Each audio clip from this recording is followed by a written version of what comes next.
So one of the things you wanted to get back to after your stroke was getting out and about and socialising again, Yeah. and that's actually quite a big thing Yeah. to do. So what were your thoughts about that initially? A bit apprehensive, worried, how people would react, because after 40 years of being able-bodied, to overnight suddenly have a disability, kind of worried me a bit, so it was difficult.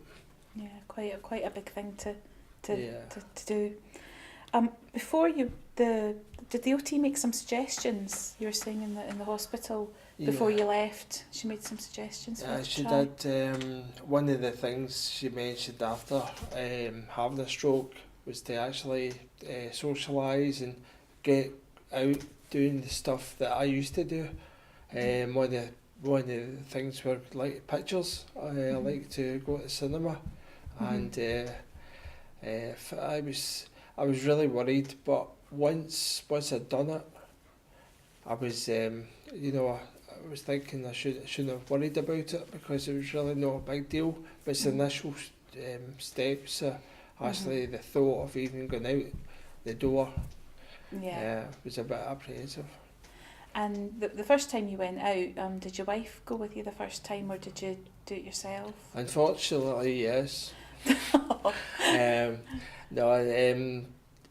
came up because my walking, I had a stick, and walking was difficult because I was frightened I'd fall over on my affected side. Yeah. So she would walk beside me with her arm on me, just as somebody there to stabilise me.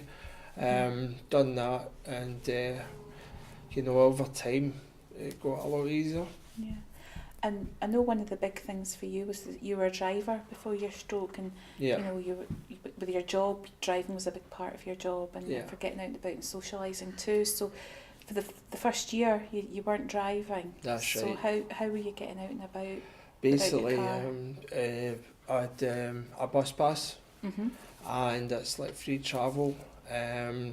So I could use that to, obviously go on the bus. But I found even initially, just getting out the door, I was a lot of depression at that time, and worried about what people were thinking.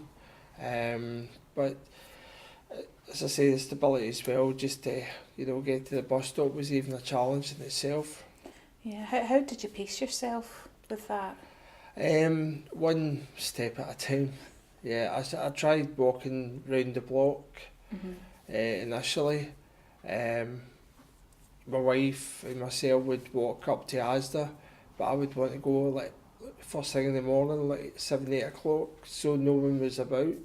Right, because I felt so self-conscious. So sometimes it's not just the physical problems you have, it's sort of psychologically adjusting to it as well. I certainly found that. It's really, it's a strange situation to be in, to be thrown in, because you're not used to it. Suddenly having to, learn new ways and have a new life. But luckily, with the support, wife and friends, and actually going out and doing the things, I found really good. And it's just making that initial step. Yeah. It's going to make a difference. So does your wife still come out with you now, or does she still come out with you shopping and to the cinema? And well, good thing is I go to the shops with her, but I actually tell her to go shopping. I go in for a coffee at the cafe. All right. So I get peace and quiet with paper. So you're still getting out and about, but you don't have to go around and do your messages. Yeah, and the only time I get a phone call in the supermarket is when I have to go and pay for it. That sounds like a good compromise. Aye, no my part.